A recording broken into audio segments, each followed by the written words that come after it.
আসসালামু আলাইকুম প্রিয় দর্শকবৃন্দ, আপনারা আমার ভিডিওর স্ক্রিনে যেই ছবিগুলি দেখতে পাচ্ছেন এটা হচ্ছে কেরানীগঞ্জ পল্লী বিদ্যুৎ অফিসের একটি ছবি।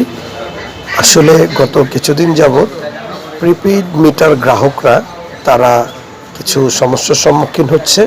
তা হচ্ছে তারা মিটারে রিচার্জ করছে নগদ বিকাশের মাধ্যমে, কিন্তু সে টাকা মিটার গ্রহণ করছে না।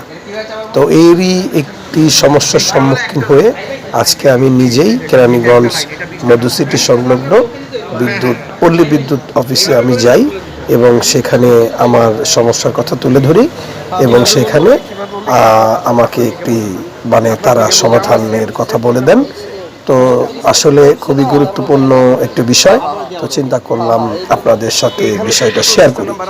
তো আমার মতো যারা আপনারা এই ধরনের সমস্যার সম্মুখীন হচ্ছেন তাদের সকলের সুবিধার্থে এবং সকলের জ্ঞাতার্থে আমি এই ছোট্ট ভিডিওটি করলাম। আশা করি আপনাদের উপকারে আসবে।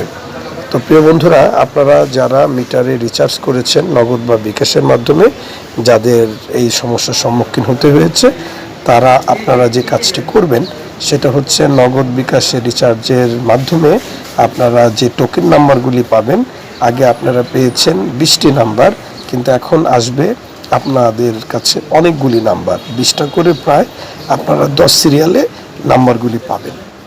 তা আপনারা যে কাজটা করবেন, প্রথমে 20টা নাম্বার দিবেন, তারপর এন্টার চাপ করবেন, আবার 20টা নাম্বার দিবেন, এন্টার দিবেন। এইভাবে যতগুলি নাম্বার আছে আপনি 20টা করে দিবেন, এন্টার চাপ দিবেন, তাহলে আপনার টাকাগুলি রিচার্জ হয়ে যাবে। আমি শেষে যে একটি সাদা কাগজের পাতা দিয়েছি, এইভাবেই আসলে আমাকে অফিস থেকে বলে দিয়েছে।